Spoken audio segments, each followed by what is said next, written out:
Hi hello everyone welcome to physics in Telugu. ఈరోజు మీకు atomic structure గురించి డిస్కస్ చేయడానికి వచ్చాను. మీకు ఇంతకుముందే అనౌన్స్ చేసాం, టార్గెట్ సిరీస్ అన్నది మేము స్టార్ట్ చేసామని. సో ఫస్ట్ ఇయర్ వాళ్ళని, సెకండ్ ఇయర్ వాళ్ళని, బ్యాక్లాగ్స్ ఉండని, ఎంపీసీ అవని, బైపీసీ అవని, ఎవరైనా ఈ రెగ్యులర్గా సిరీస్ ఈ 45 డేస్ మీరు ఫాలో అయ్యారంటే get good results. Okay, first మనం అటామిక్ స్ట్రక్చర్ గురించి ఇక్కడ డిస్కస్ చేస్తున్నాం.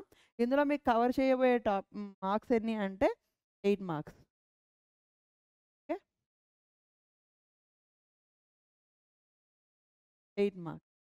సో ఈ 8 మార్క్స్ క్వశ్చన్స్లో మీకు అడిగే ముందు, so what is atom? Okay, so ఈ ఆటంలోని ఎలక్ట్రాన్స్ అనేవి ఏ రకంగా రొటేట్ అవుతున్నాయి? For example it is a nucleus.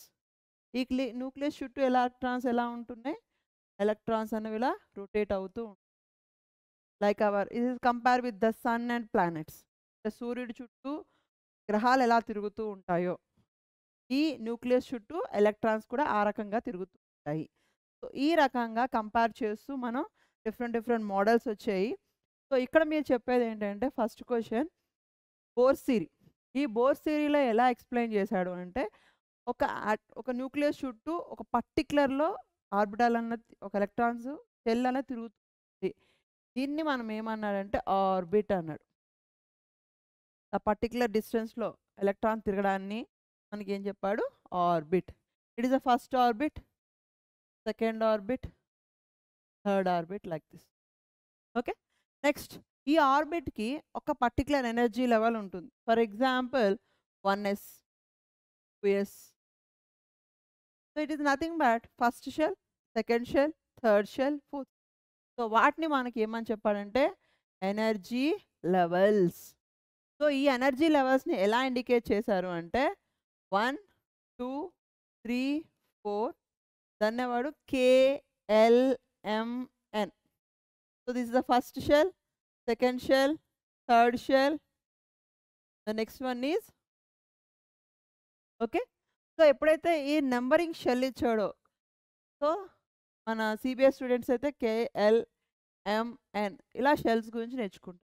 కొన్నిసార్లు ఎలా అడుగుతాడంటే క్వశ్చన్స్, ఈ షెల్లో 1 మార్క్స్ కానీ 2 మార్క్స్ క్వశ్చన్స్ కానీ ఎగ్జామ్స్లో రాసేటప్పుడు, ఈ కే షెల్, ఎల్ షెల్లో ఎలక్ట్రాన్స్ ఎన్ని, లైక్ ఎం షెల్లో ఎలక్ట్రాన్స్ ఎన్ని అని అడిగితే కనుక you go for the Mollier diagram. 1s, 2s, p, 3s, 3p, 3d, 4s, 4p, 4d, 4f. This is nothing but K shell, L shell, M shell, N shell. So ఈ రకంగా ఒక atom ఇచ్చి, for example I give organ. So ఈ organ atom యొక్క ఎం షెల్లో ఉండే electrons ఎన్ని అని అడిగాడు అనుకోండి. సో ఆర్గాన్ అటామిక్ నంబర్ ఎంత? 18. ఈ 18 ఎలా రాస్తాం? 1s2, 2s2, 2p6, 3s2, 3p6. So ఎం షెల్లో ఉండే ఎలక్ట్రాన్స్ ఎన్ని? సో ఇక్కడ కేలోనేమో 2 ఎలక్ట్రాన్స్ ఉన్నాయి, ఎల్లో ఎన్ని ఉన్నాయి? 6 + 2, 8 ఎలక్ట్రాన్స్ ఉన్నాయి, ఎంలో కూడా 8 ఎలక్ట్రాన్స్ ఉన్నాయి. సో టోటల్ ఎన్ని అయ్యాయి? సో ఈ రకంగా ఎలక్ట్రాన్స్ అన్నవి ఒక పర్టికులర్ షెల్లో తిరుగుతాయి. ఈ తిరిగే వాటిని మనం ఏం చెప్పాడు?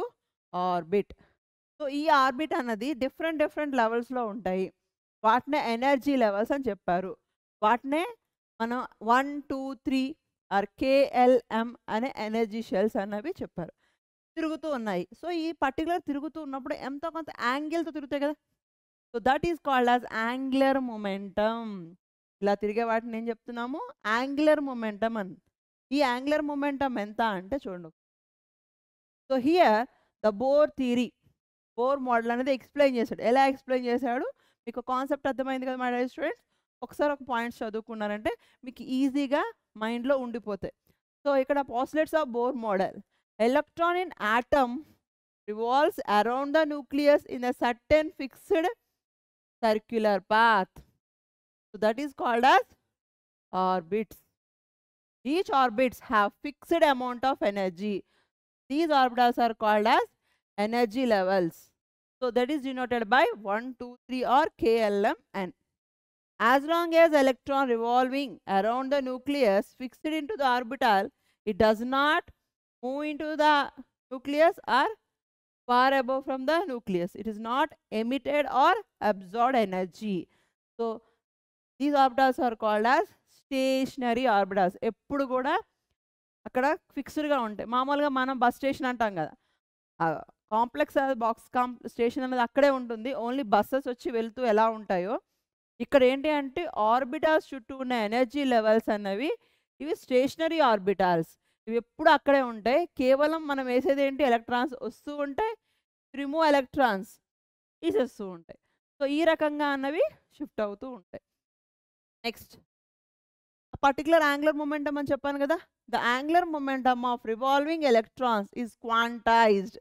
మనం స్టెప్స్ ఒకటి ఎక్కువ తక్కువ అలా ఉండదు కదా, అన్ని స్టెప్స్ కూడా ఈక్వల్గా ఎలా ఉంటాయో ఈ షెల్లో కూడా ఎలక్ట్రాన్స్ ఏ రకంగా తిరుగుతుంటాయంటే the angular momentum of revolving electron is quantized and is integral multiplication of NH/2π.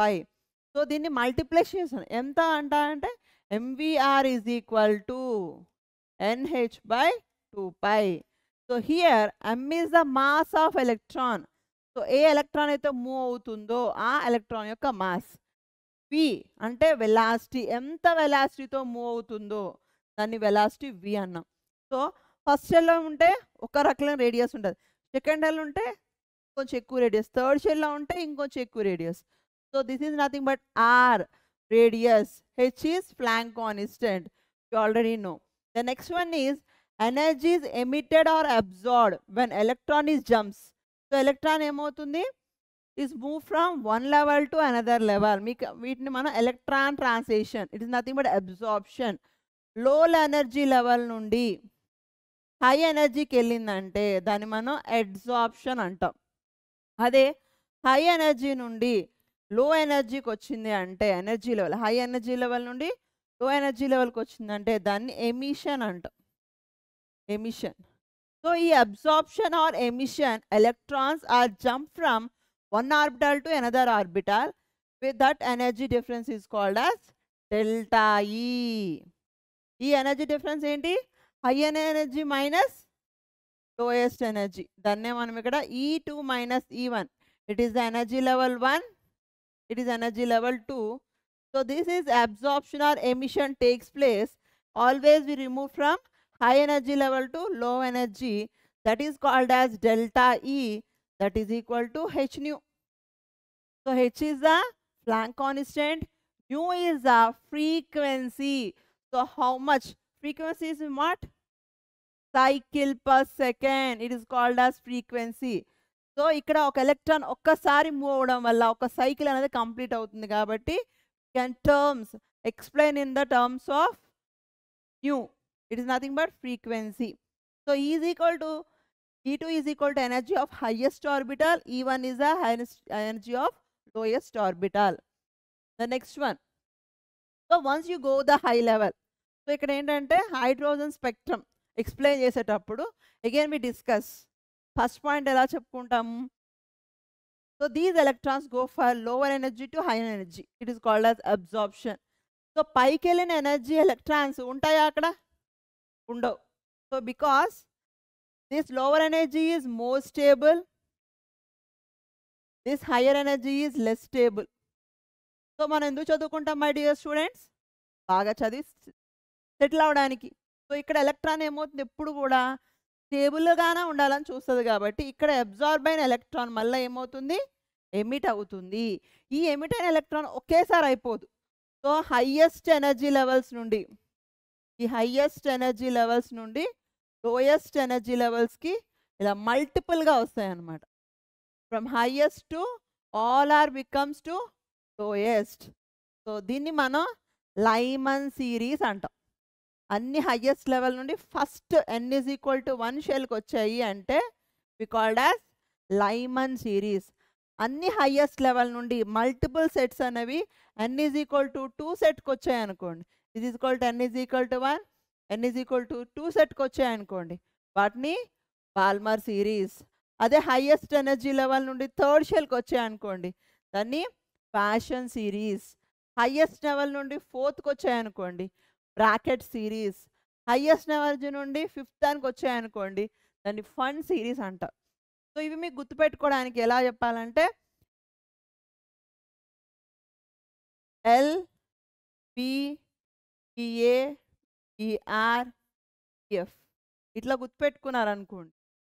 So మీకు హింట్ అన్నది ఈ రకంగా తీసుకునేటప్పుడు so highest level to first level Lyman లో Lyman, the next level Balmer, the next level Paschen, the next level Brackett, the next level Pfund. So ఈ రకంగా multiple spectrum వచ్చేటప్పుడు ఈ స్పెక్ట్రమ్ మనం ఏమని చెప్తున్నాం my dear students? Hydrogen spectrum. Next hydrogen spectrum Bohr's explanation. ఇక్కడ ఎలా చెప్పాడు అంటే when electrons discharge is passed through the gases hydrogen, the electrons in the atom is called as absorption. అదేగా చెప్తున్నా మన ఇక్కడ నుండి ఇక్కడికి ఆ గ్యాసెస్ ఆటమ్ లో నుండి పైకి వెళ్ళింది అంటే n is equal to 1 shell నుండి n is equal to highest shell వెళ్ళింది అనుకోండి దాన్ని మనం అబ్జార్ప్షన్ అంటాం. Next they jump into the higher energy orbital. ఎక్కడ నుండి ఎక్కడ జంప్ చేస్తుంది? ఇక్కడ నుండి ఇక్కడికి హైయర్ ఎనర్జీకి ఎలక్ట్రాన్స్ అన్నవన్నీ గ్యాసెస్ స్టేట్ ఆటమ్ కాబట్టి ఫాస్ట్గా హై ఎనర్జీ లెవెల్కి వెళ్ళిపోతూ ఉంటుంది. So they have jump into the high energy orbital. పైకి వెళ్ళినవన్నీ ఉండిపో కదా, మళ్ళీ ఏమవుతాయి అన్నీ కూడా మళ్ళీ కిందకు వచ్చేస్తాయి. Because they are less stable in the higher energy level. So they are excited electrons comes back to the lower orbital in one or multiple steps. ఇలా మల్టిపుల్ స్పెక్ట్స్ వచ్చేటప్పుడు ఏమొస్తుందో అక్కడ ఒక ఫైన్ స్పెక్ట్రమ్ అనేది వస్తుంది. ఆ స్పెక్ట్రమ్నే మనం స్పెక్ట్రల్ లైన్స్నే మనం ఏమని చెప్తున్నాం my dear students? Hydrogen spectrum. Okay, this is the first question. What they ask in the examination? What are the postulates of Bohr's model of hydrogen atom? Discuss the importance of this model for various series of line spectrum in the hydrogen. Okay, so the first you just discuss about orbit, stationary phase, stationary orbitals, and go for energy levels, and they go for what do you call angular momentum. Again energy levels from E1 to E2 delta E.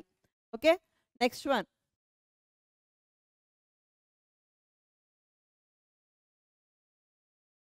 So here we get the series.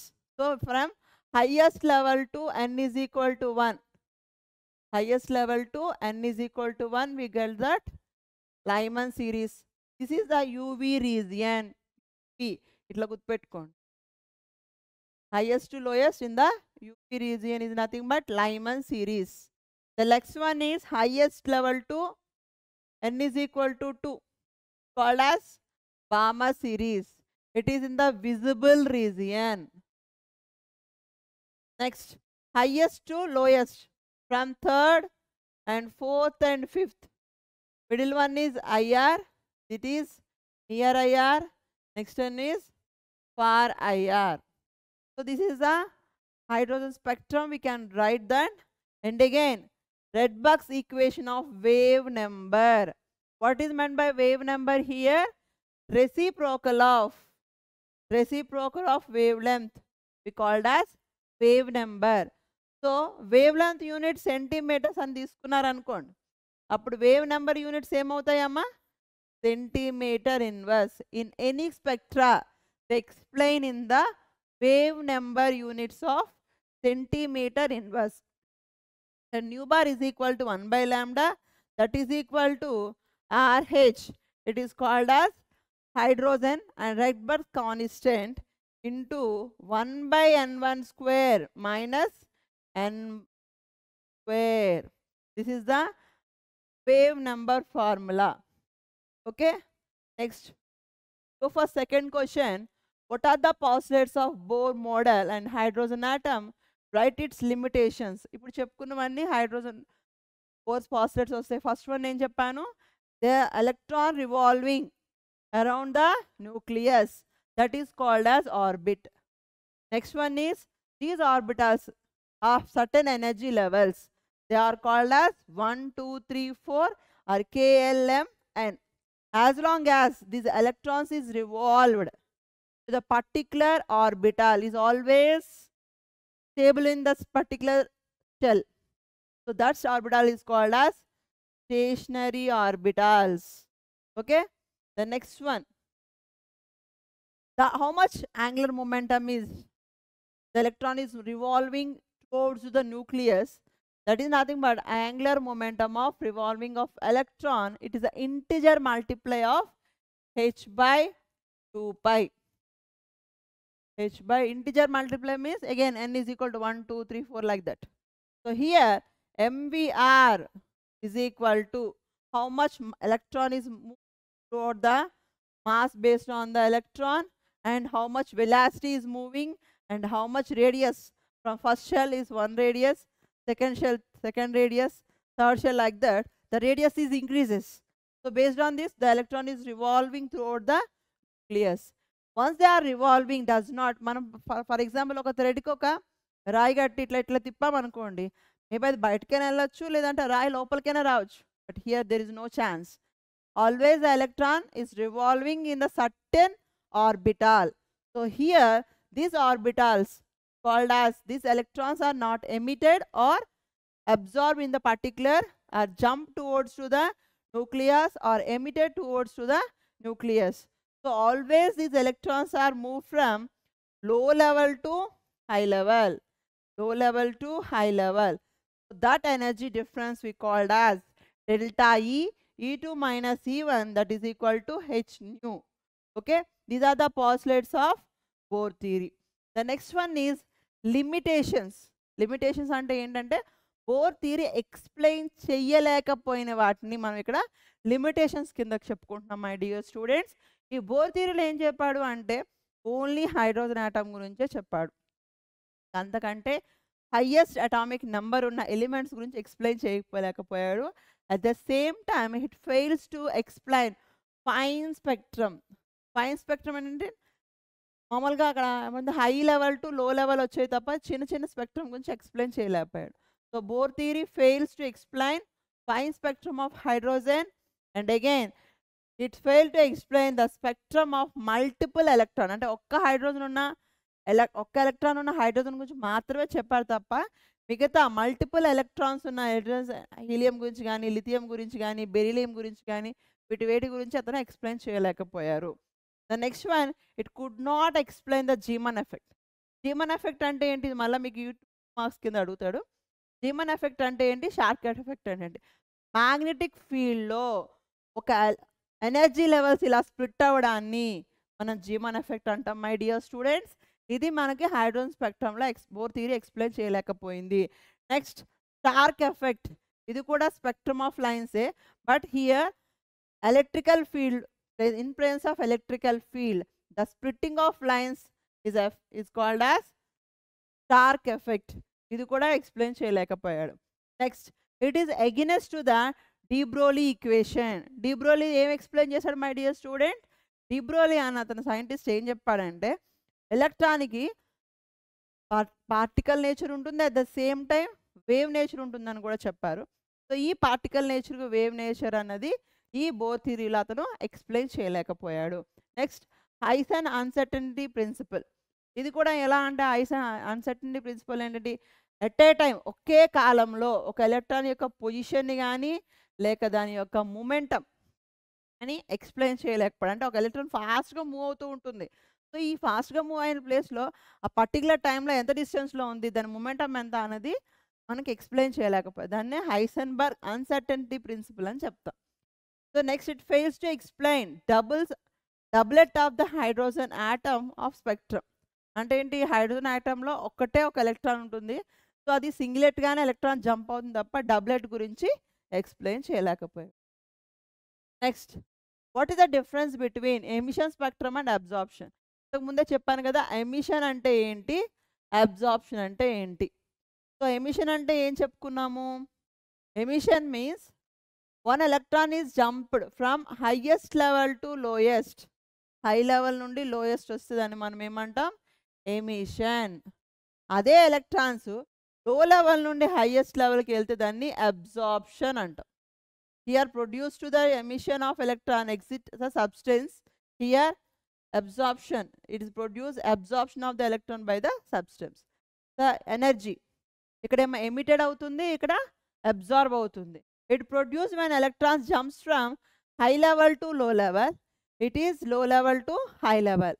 ఇక్కడ ఏమవుతుందంటే for example dark ప్లేస్లో bright lines వచ్చాయి అనుకోండి, dark ప్లేస్లో bright lines వస్తే దాన్ని ఏమన్నా emission spectra. అదే మొత్తం వైటే ఉంది, సో ఈ వైట్ ప్లేస్లో డార్క్ లైన్స్ వచ్చాయి అనుకోండి, బ్రైట్ బ్యాక్గ్రౌండ్లో డార్క్ లైన్స్ వచ్చాయి, సో దాన్ని మనం ఏమని చెప్తాం, absorption spectra. Okay, next what are the quantum numbers and arrive explain the significance. ఈ క్వాంటమ్ నెంబర్స్ అంటే ఏంటంటే మై డియర్ స్టూడెంట్స్, ఇక్కడ క్వాంటమ్ నెంబర్స్ అన్నవి 4 ఉంటాయి. ఒకటేమో principal quantum number, azimuthal quantum number, magnetic quantum number and spin quantum number.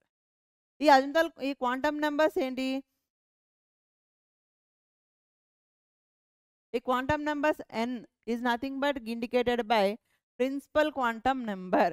Quantum number L is indicated by azimuthal quantum number. Quantum number m is called as magnetic quantum number and s is called as spin quantum number. 4 quantum numbers అన్నవి 4 scientists అనేది express చేశారు. At the same time they give some significance. n అంటే ఏం చెప్పాము, bore theory గురించి ఇంతకుముందు చెప్పుకున్నాం కదా, number of shells. Principal quantum number is indicated by number of shells. So this principal quantum is given the data from Bohr's. Bohr theory అనే Bohr scientist అనేది దీన్ని మనకి ఇంట్రడ్యూస్ చేశారు. ఇక్కడ ఏంటంటే ఈ క్వాంటమ్ నెంబర్స్ వల్ల ఏం తెలుస్తుందంటే S orbital, P orbital, D orbital, F orbital యొక్క ఓరియంటేషన్, షేప్, వాటిలో ఉన్న ఎలక్ట్రాన్ యొక్క స్పిన్. క్లాక్ వైజ్లో ఉంటే పాజిటివ్ స్పిన్ అని, యాంటీ క్లాక్ వైజ్లో ఉంటే నెగిటివ్ స్పిన్ అని. అది స్పిన్ క్వాంటమ్ నెంబర్లో చెప్తాం. ఇక్కడ ఏంటి ఎన్ మీద ఏది డిపెండ్ అయి ఉంటుంది, ఎల్ డిపెండ్ అయి ఉంటుంది. నెంబర్ ఆఫ్ షెల్స్ అని చెప్పుకుంటున్నాం కదా, ఈ నెంబర్ ఆఫ్ షెల్స్లోకి ఎలక్ట్రాన్ వెళ్ళేటప్పుడు అందులో ఉన్న అజిముథల్ క్వాంటమ్ నెంబర్ అంటే ఎస్ ఆర్బిటాల్ యొక్క ఎల్ వాల్యూ ఎంత. So L value is not depend upon n-1. So Moeller డయాగ్రామ్లో మీకు ఏమవుతుంది, 1s, 2s, 2p, 3s, 3p, 3d, 4s, 4p, 4d, 4f. So ఇక్కడ ఎస్ ఆర్బిటాల్ యొక్క ఫస్ట్ షెల్ ఇంట్రడ్యూస్ అయింది కాబట్టి n వాల్యూ 1 కింద తీసుకొని 1 - 1 0. ఎస్ ఆర్బిటాల్ యొక్క ఎల్ వాల్యూ ఎంత, 0. సో ఈ రకంగా మీరు p orbital, the d orbital అనేది. So we know that shape of the orbital and orientation of the orbital. అది పాజిటివ్గా ఉంటుందా అంటే కొన్ని ఆర్బిటాల్స్ ఎలా ఉంటాయి, మీకు ఫర్ ఎగ్జాంపుల్ డి ఆర్బిటాల్ తీసుకున్నారు అనుకోండి, ఇట్లా ఉంటుంది షేప్. సో ఇది పాజిటివ్ స్పిన్, ఇది నెగిటివ్ స్పిన్. అది ఎలా సైన్ చేస్తాము అంటే ఎల్ వాల్యూ మీద m వాల్యూ డిపెండ్ అవుతుంది. So m is equal to +or -l. For example p orbital యొక్క ఎల్ వాల్యూ 1, సో ఇప్పుడు ఏమవుతుంది +or -1, that means +1 0 -1. So they give the notation of the orientation of the positive orientation and negative orientation of the particular orbitals. So మీకు ఇప్పుడు Bose proposed the quantum number n. The quantum number n is proposed by Bose. It is denoted by small n. The value is n is equal to 1, 2, 3, 4 or KLMN, and it is significant by n. Again the size of orbital. So first shell is nothing but R1, second shell R2, third shell R3. The nth orbital is nothing but Rn. So energy of the particular orbital. So first energy level E1, second energy E2, third energy E3 and nth energy is nothing but En. So the maximum number of electron in the nth orbital. So ఎన్ని ఉంటాయంట 2n². For example first shell అని తీసుకున్నారు అనుకోండి, ఈ first షెల్లో ఏమవుతుంది ఒకే yes orbital ఉంటుంది. ఈ yes orbital ఎన్ని ఎలక్ట్రాన్స్ ఉన్నాయి, 2. ఓకే 2 × n ఫస్ట్ షెల్ కాబట్టి 1, 1 square means 2. Okay, next second షెల్కి వెళ్ళారనుకోండి, సెకండ్ షెల్లో ఏముంటాయి 2s 2p. సో ఎస్లో మ్యాక్సిమం 2 ఎలక్ట్రాన్లు ఉంటాయి, పిలో 6 ఉంటాయి. కానీ ఇక్కడ ఏమన్నాడు 2 ఇంటూ n అంటే సెకండ్ షెల్ కూడా 2నే, 2 స్క్వేర్ 4 2 ఎంత అవుతుందమ్మా 8. సరిపోయా 6 and 2. అది ఎంత షెల్ అనుకున్నారనుకోండి, ఫోర్త్ షెల్ తీసుకోండి ఫోన్. ఫోర్త్ షెల్లో ఏముంటాయి 4s 4p 4d 4f. ఇక్కడ ఫార్ములా ఏమన్నాడు 4n square, sorry 2n square. Fourth shell కాబట్టి 2 into 4 square. So 2 into 4 square అంటే ఎంత వేస్తారు my dear students? 2 into 4 square. 2 into 4 square means 16, that is equal to 32. చూడండి, fourth షెల్లో 14 ఎలక్ట్రాన్స్ ఉంటాయి, ఎఫ్లో మ్యాక్సిమం, డిలో maximum 10, పిలో 6 2. So 6 plus 14 20 plus 30 plus 2 32. సరిపోయిందా మై డియర్ స్టూడెంట్స్? సో డైరెక్ట్గా మీకు ఇది ఎందుకు చెప్తున్నానంటే మీరు ఏమైనా competitive exams JEE mains neat రాసేటప్పుడు మీకు. The next one is azimuthal quantum number. Azimuthal quantum is indicated by small l. So it is denoted by small l. ఇది ఎవరు ఇంట్రడ్యూస్ చేశారంటే సోమర్ఫీల్డ్ అనే సైంటిస్ట్ అనేది ఇంట్రడ్యూస్ చేశారు. సో ఇక్కడ ఏం చెప్పాను కదా ఇందాకలే, ఎల్ వాల్యూని ఎలా ఫైండ్ అవుట్ చేయాలి, it is depend upon n-1, n value మీద డిపెండ్ అవుతుంది. Next it give the shape of the orbital. The next one is number of subshells. So n is equal to 0, S ఆర్బిటాల్కి n is equal to 0 ఉంది కాబట్టి sub shells ఏమైనా ఉన్నాయా, ఏం లేవు, ఒకటే.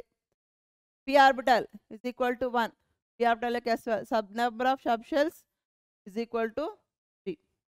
So here the l values ఎక్కడ నుండి స్టార్ట్ అవుతాయి అంటే 0 1 2 3 corresponding to the subshells of l value of s orbital is 0, p orbital is 1, d orbital is 2 and f orbital is 3. So ఈ రకంగా మీకు అజిముథల్ క్వాంటం నెంబర్ గురించి discuss చేస్తాం. The next one is magnetic quantum number small m. It proposed by లెండి. So ఇక్కడ ఏంటంటే denoted by small m and again the value is equal to m is equal to plus or minus l. ఎన్ని values వస్తాయి అంటే for example p orbital యొక్క l value ఎంత 1. So అప్పుడు ఏమొస్తుంది 2 into 1 plus 1 that is equal to 3. అవేంటి ఇక్కడ చెప్పాను, plus or minus 1 means plus 1 0 minus 1. Total 3 values అయ్యాయా లేదా? సో ఆ రకంగా తీసుకుంటాం. Next it's denoted by significance by small m and orientation of the orbital. చెప్పాను కదా plus 1 0 minus 1. It is nothing but give the orientation. Is a positive orientation, it is a negative orientation of the orbital. ఈ middle one ఏమో మనకు same మన graph పేపర్లో అలా చెప్తాం అక్కడ 0. Next number of orbitals in the subshell. So ఇక్కడ 3 వచ్చాయి కాబట్టి p ఆర్బిటల్లో ఎన్ని సబ్ షెల్స్ ఉంటాయమ్మా, 3 సబ్ షెల్స్ ఉంటాయి. అదే s ఆర్బిటల్ తీసుకున్నారనుకోండి l వాల్యూ ఎంత 0, సో ఒకటే ఒక subshell. Next d orbital తీసుకున్నారనుకోండి, d ఆర్బిటల్ l వాల్యూ ఎంత 2, that is equal plus or minus 2. So number of subshells ఎన్ని అవుతాయి 2 into 2 plus 1 that is equal to 2 to the 4, 4 plus 1 means 5. So number of subshells ఎన్ని వస్తాయి my dear students, 5 subshells అన్నది వస్తాయి. 0 plus 1 plus 2 minus 1 minus 2 like that. So to explain the Zeeman and Stark effect, ఎందుకు అంటే you get that orientation of the orbital. The p orbital split up into like this, the magnetic field 0 plus 1 minus 1, whereas d orbital is splitting like this, plus 2 plus 1 0 minus 1 minus 2. So here the splitting is takes place. So this magnetic field splitting అయితే దాన్ని Zeeman effect అని, అదే Stark ఫీల్డ్లో sorry electrical ఫీల్డ్లో split అయితే దాన్ని మనం ఏం చెప్తున్నాం స్టార్క్ ఫీల్డ్ అని చెప్తాం. Next spin quantum number. The spin quantum is denoted by small s. Spin quantum number is denoted by small h. It proposed by the Beck and Goldsmith. So ఇక్కడ ఏం చేస్తున్నాము, స్మాల్ ఎస్తో indicate చేస్తున్నాం. Small S ఇట్లా రాస్తాం మనం, small yes. So ఇక్కడ ఏంటి, ఒక ఎలక్ట్రాన్ ఎస్ ఆర్బిటాల్ తీసుకున్నారని కూడా ఒక పాజిటివ్ స్పిన్లో ఉంటే దాన్ని మనం ఏం చెప్తాం, ప్లస్ ఆఫ్. అదే negative opposite anticlockwise ఉంటే మైనస్ ఆఫ్ కింద డినోట్ చేస్తాం. Next, significance of s is direction of spin. ఇక్కడ డైరెక్షన్ ఆఫ్ స్పిన్ ఎలా చెప్తాము చెప్పండి. This is the positive, plus half means clockwise direction, minus means negative, nothing but anti-clockwise direction. Are you understand, my dear students? Quantum numbers ఎన్ని ఉంటాయి, 4. Principal quantum number, special quantum number, anti-quantum number and quantum number. So principal quantum number ఏం చెప్తుంది my dear students? It's always tells about number of shells.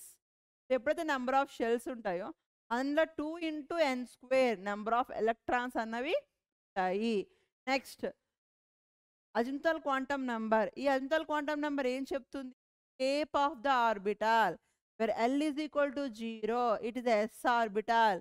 S orbital is spherical in shape. Whereas L value is equal to 1, the P orbital, that is dumbbell in shape. Okay, again L is equal to 2, it is P orbital, it is double dumbbell in shape. Whereas L value is equal to 3, it is F orbital, it is 4-fold axis. So ఈ రకంగా shape of the orbital అనేది చెప్తుంది. Next ఏంటి, M, magnetic quantum number. This magnetic quantum number tells about orientation, the positive orientation or negative orientation of the particular orbital. So once they know the orientation, that electrons are split, that orbitals are split, x, py, pz, dx square, y square, dz square, dxy, dyz, like that. So the d orbital is split up into 5 sets and p orbital is split into 3. So like this, d orbital is split up into 0, plus 1, minus 1.